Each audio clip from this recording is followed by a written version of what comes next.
Hi, Brian. Thank you. Thank you for joining us today. I'm happy to be here. Thank you. Excited to talk about product availability and on-shelf availability. This is kind of our third episode. We're going to be talking about the importance of on-shelf availability and many other things around it. So super excited to be here. Brian, why don't you tell us a little bit about yourself? So I've been in the supply chain space most of my career. Started out in manufacturing, working in the dairy manufacturing industry, and then moved into frozen foods. Most of my career was in the food side of the business, supporting CPGs. I've got food safety quality background as well as supply chain, and been in a customer supply chain role now for 11 years. That's exciting. You work with some of the best CPG companies. You're being very humble, but today you work at Bayer, and I think you were also at Conagra. So yes, we'll love to really kind of pick your brain on this topic that is trending, which is on-shelf availability. Tell us a little bit about why maintaining on-shelf availability is so challenging, but at the same time extremely important for the CPG brands. Tell us a little bit about your perspectives here. Yeah, so first on-shelf availability isn't just a supply chain metric, in my opinion. It's a customer promise, and successful teams that are following on-shelf availability are the teams that have shared vision between suppliers, retailers, as well as operations, and the teams that are winning in that have a shared commitment to meeting those shopper needs in the end. And so that's kind of my philosophy on it and the way I've always thought about it. But back when I first started in customer supply chain, our role was really just to get the product to the warehouse or to get it to the store, and then it was on them to execute. We had out of stocks, we're like, well, we've got the product to them what they ordered, and it's not getting executed on the shelf level. So over time, now it was more reactive. Counting wasn't. We'd just go out and count the product, or we'd send out retail teams that would go out there and look at the product and make sure that they executed our promotions or events that we had, or item changes, and that added money to the bottom line. So, but now it's more predictive. Walmart especially is doing a ton of work on predictive analytics, and frankly, I think the retailers are doing a much better job than what the suppliers are doing from a visibility standpoint. And Walmart using AI demand forecasting and digital twin simulations, as well as their infamous OTIF initiatives that they've incorporated. So all of that has helped push forward this on-shelf availability metric now that we all hear so much about. And it's extremely important, right? The way, if I put myself on the CPG supply chain role, we mostly, and I think you said it very well, we focus mostly on fill rate, and then how do we just ship out? That's it, our job is done. But actually, if you think about your consumers and the way you call it, the customer promise, there's a lot of things that happen beyond. So when you started, you were saying, well, you were focused on products at the warehouse at this different type of retailers, or the distribution centers of the retailers. Now you are at the store, but then we have to think it needs to be at the shelf. And in order to be at the shelf, obviously it needs to be at the store, and you got to have all your supply chain, as you were saying, forecasting, all this new kind of methods that the retailers are doing along with some of the CPGs. But also you got to have a solid store execution. You need to make sure the product is going from the back room into the shelf. And if it's on the shelf, it needs to make well maintained. It needs to be at the right place with the right price tag. It is pretty interesting how things are evolving. And speaking of that, tell me more about the dynamics. You have worked across different channels. How's OSA play a role across different channels? For example, mass versus club versus others. Tell us a little bit more about your perspectives there. So with mass, it seems to be much more of a concern. I mean, it is in club as well. I mean, our club customers actually have a higher expectation for in stock than our retailers do from a percentage standpoint. They also measure it a little differently. So with club, it's just 1 day of supply or one item on the shelf, whereas our retailers, we've always looked at it needing at least 1 day of supply, or at least however many days of supply that days of supply to get up to the next order fulfillment. But yeah, so because of omni-channel, I think the demands have made it more fragmented in visibility, and so especially some of the smaller retailers are trying to figure out how they can compete with the Targets and the Walmarts and Kroger's of the world that have been implementing a lot of this visibility to the market and to the shelf, whereas a lot of the smaller ones haven't been able to do that. So it's definitely different when you're looking at smaller retailers, and then you get to some of the more rural towns with like a Dollar General or a Family Dollar, and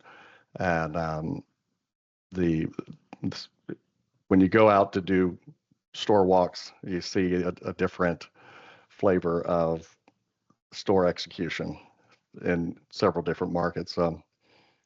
I'd say it's the biggest part is the inconsistency across the board with the different suppliers. And even looking at some of the pictures that I see online, I mean, Albertsons, you can see tons of gaps on the shelf, and I don't mean to be calling specific customers out, but they're not my customer, but no, but it happens. It happens. Why do you think it's so hard?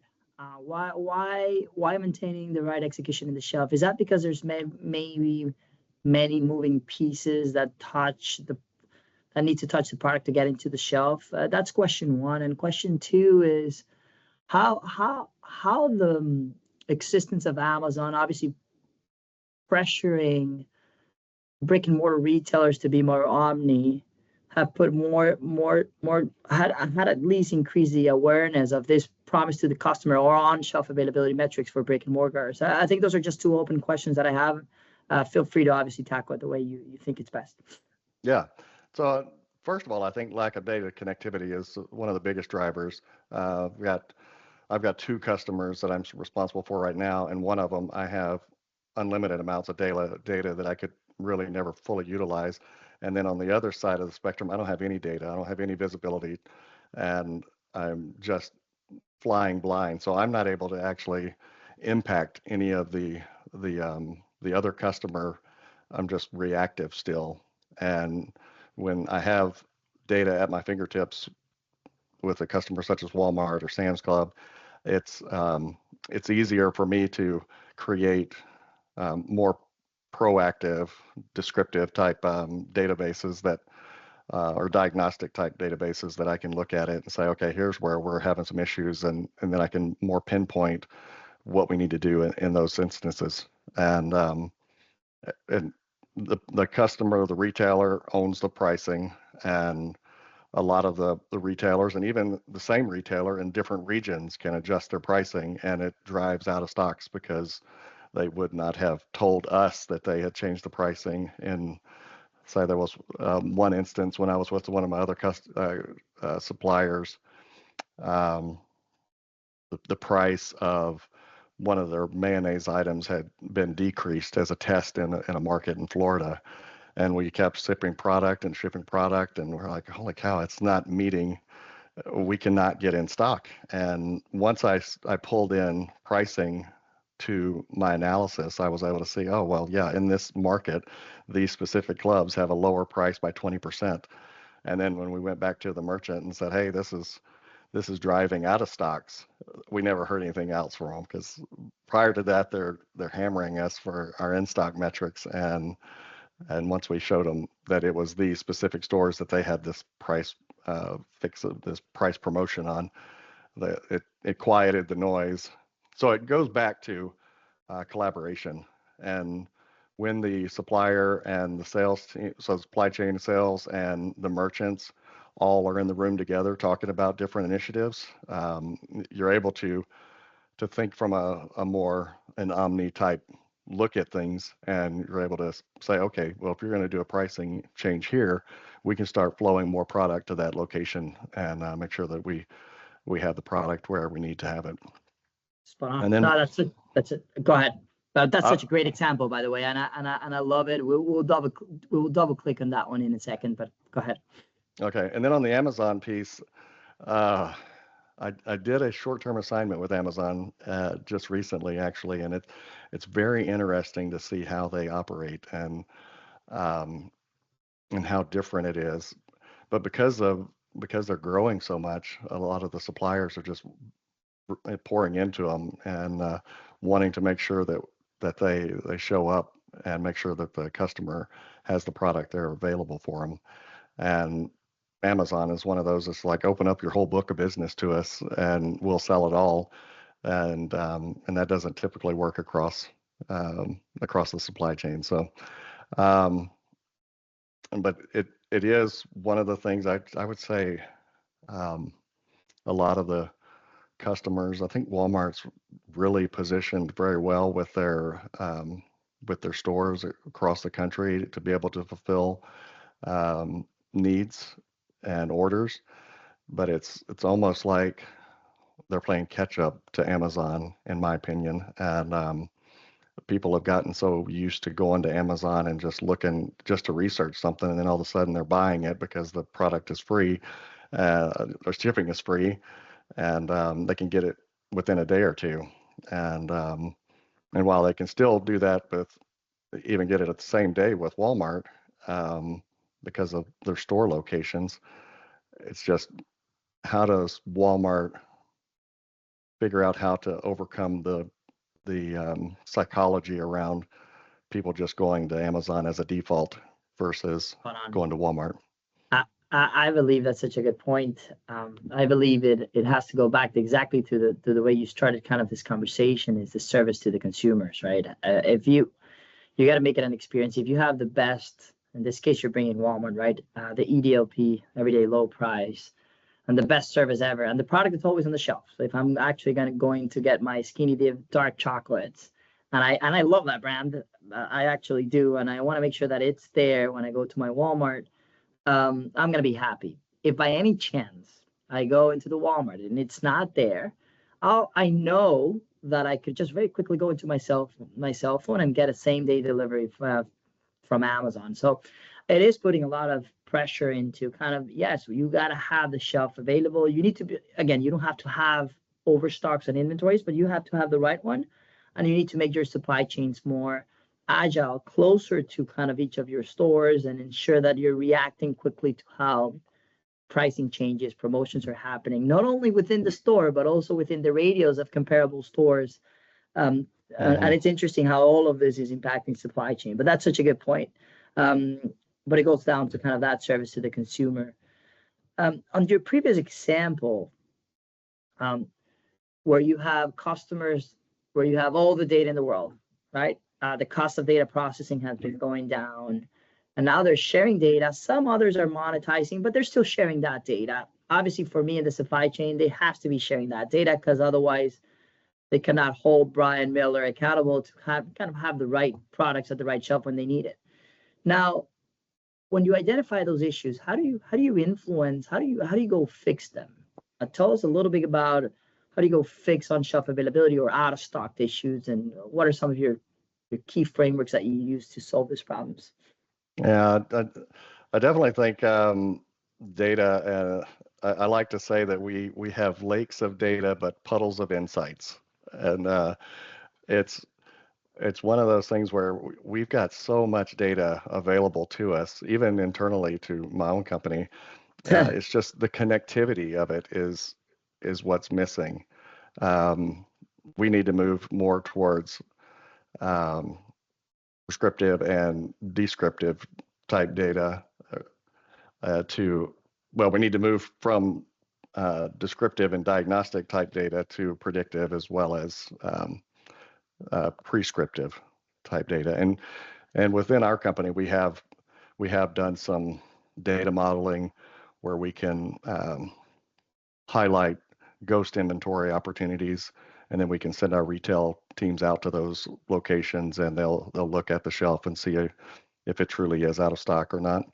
But there was one instance prior to me coming to Bayer that I was with a dairy company, and we had in-stock issues on various items because you had the whole milk, the 1%, 2%, and skim milks, and there would always be an imbalance. And we're delivering product to those clubs that's direct to the club or direct to the store every day or every other day.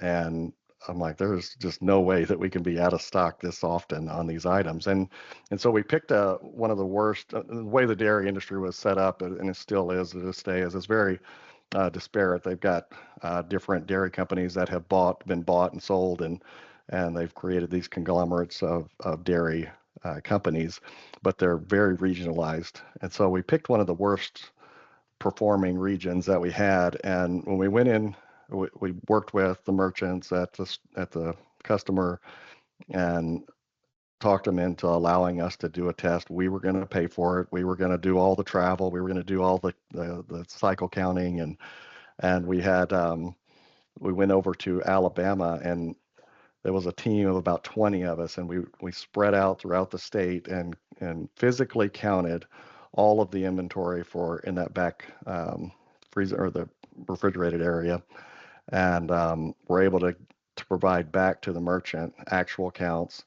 And then as we continued to what I call gimbal walks, we went through and saw how they stock those cooler areas, and we saw the customer shopping the areas. We saw the promotions that they had on site, and then when we followed them through the store, in not a creepy way, we would watch them when they would check out, and if it was the same when they came up with these self checkouts, and even if they went to a cashier that actually had a manned person there, a lot of the time they would have a promotion: buy 1 gallon of milk and get one half off, or buy 4 gallons of milk at $2. And when they would scan those, the consumer would get maybe two gallons of whole milk and 1 gallon of 2% milk, but they were scanning it through saying it was all whole milk. So it looked like the whole milk was less in stock than the 2%. And really the 2% would be out of stock, but the whole milk would still be in stock. And so we fed all of that information back to the merchants, and it really goes back to consumer behavior. I mean, if I know that all of the gallons of milk are the same price, then I'm going to just scan one of them and then type in and say that I have 4 of them, and then that impacts your inventory levels in the system. So it really takes collaboration with the data to be able to have people go out and look at the shelf and say, okay, here's where our opportunities are, and this is what's the driver of those issues. So taking a continuous improvement mindset to try to figure out what's the root cause of these issues that are driving this, and then working together, us as well as the customer, to try to solve those issues. Spot on. Thank you for sharing this example, and I think it was clear in my mind to how to see it, because I think on my perspectives, right, we got all the data in the world. I think more and more there's more prescriptive analytics where we could really go action. As you were saying, if I keep it simple, the root causes, right, where the problems are happening. Now, what it's missing, and I love that you use connectivity, is the process to really act. So today you have a way that you could influence through some merchandisers or preferred service providers in some cases, but it's in a very expensive way to kind of influence or move product from the back room into the shelf. More and more retailers are creating processes through their handhelds to be able to kind of adjust inventory with the right proof, right? So that's, to me, a template or a workflow to collaborate that drives an action, and everybody benefits, right? If you adjust a phantom inventory that has been validated at a store, then demand will flow again. Everybody will win, the retailer and the supplier. But if you think about the other avenues or other workflows, collaborating a forecast, collaborating upon inventory parameters when there's a retail media promotion that is going to be happening, they're still not templates, right? We have templates to share data, EDI. We don't know exactly how the retailers are sharing POS data as well. but there's no really template to execute an action. And I think, and also not only templates, but rules of the game. So that's one of the areas where I do believe there's a huge opportunity in the industry, especially as technology becomes a great enabler in this collaborative replenishment and collaborative store execution aspect of things. Any thoughts there? Because I think it's an area that it's missing, and I think it's on the process side. I don't think it's really on, it's more on the process and people side. Technology is already there, but the process and standardizing those processes, workflows, and having the right people to kind of execute them, I think it's and setting the right rules of the game between kind of Bayer and retailer X, that'll be ideal. Yeah, I mean, collaboration and communication is always key in everything, and I definitely think there is a gap there in how do we communicate and do it in a way that's not burdensome to our sales team, our merchants, and ultimately the shopper ends up winning because everybody is collaborating together. So it's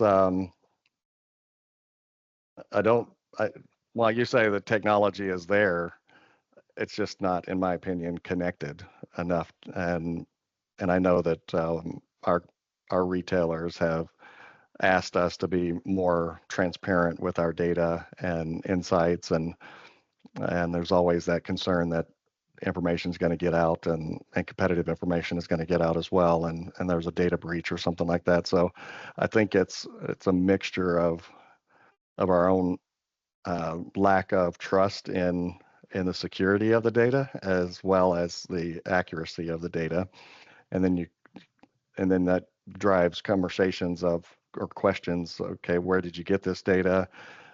So it's how do you build trust between yourselves and the merchants, and to where when they look at the data, they don't come back or we on our side, vice versa, don't look at their data and say, well, that doesn't match.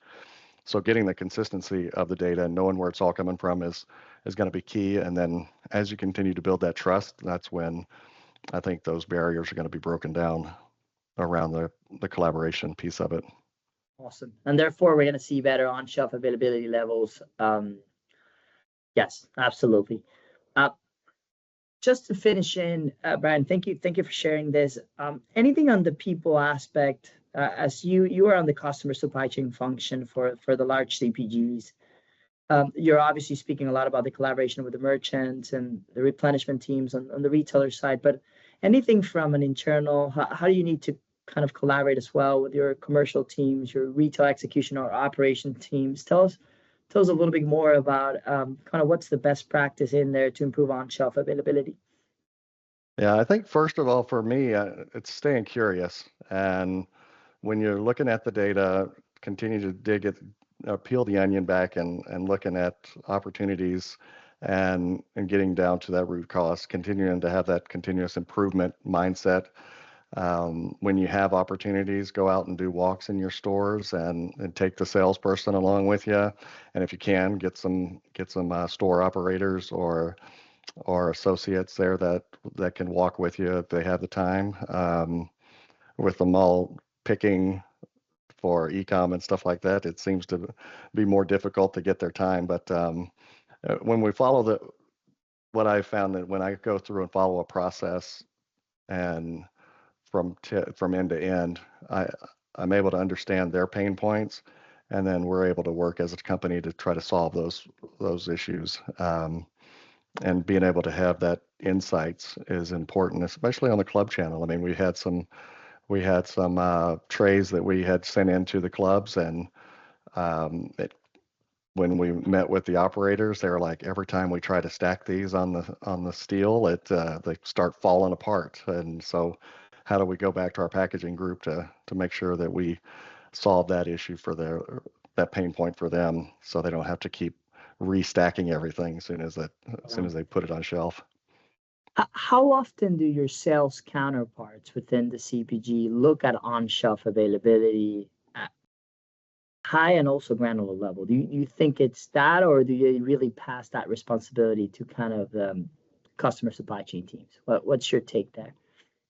I'd say early on it was all on us, and now I've seen a shift where supply chain is now. I mean, back when I started, I was never invited to a merchant meeting, and now I'm invited to most all of them. And so I went from being put in the corner to now I've got a seat at the table with supply chain insights. But what, and I don't know if it's just me or if this is across the industry, but I find that my sales counterparts and I are both rowing on the same direction when it comes to on-shelf availability. Um, my sales counterpart is looking at in stocks and inventory almost as much as I do. So it's been refreshing to actually feel like you're rowing in the same direction as opposed to feeling like you're a man by yourself on an island. But and so I would say the biggest change has been the retailer has started demanding it and has started asking for more engagement from a supply chain standpoint. And that has also, when the when I have been able to show through revenue and sales growth that when we have product on shelf, it impacts their goals, then it makes it an easier discussion around, okay, how do we make sure that this is right and that we're doing what we need to do to have the product there. So, and it's really, I mean, we've got such a large team in our office. I think last count was 30 something, 30 or so people just in our office, and then you've got your corporate counterparts and trying to have a meeting with all of them to make sure that everybody's aligned and is more challenging in my opinion than the technology piece of it. Spot on. That's such a good point. But I think now that you're getting more exposed and in line with your commercial teams, we just got to get the connectivity piece. And what I love the way you call it, right?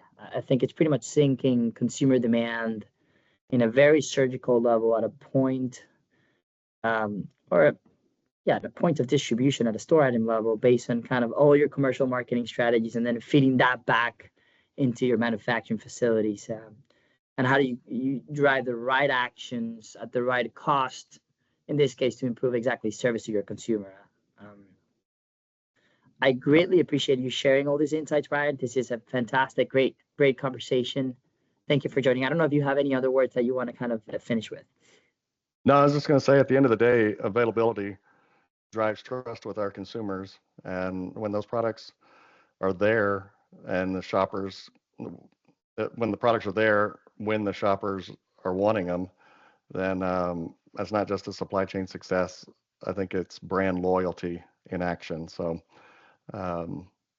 yeah, I think what you guys are doing is great and look forward to continuing to watch how you guys Awesome. grow.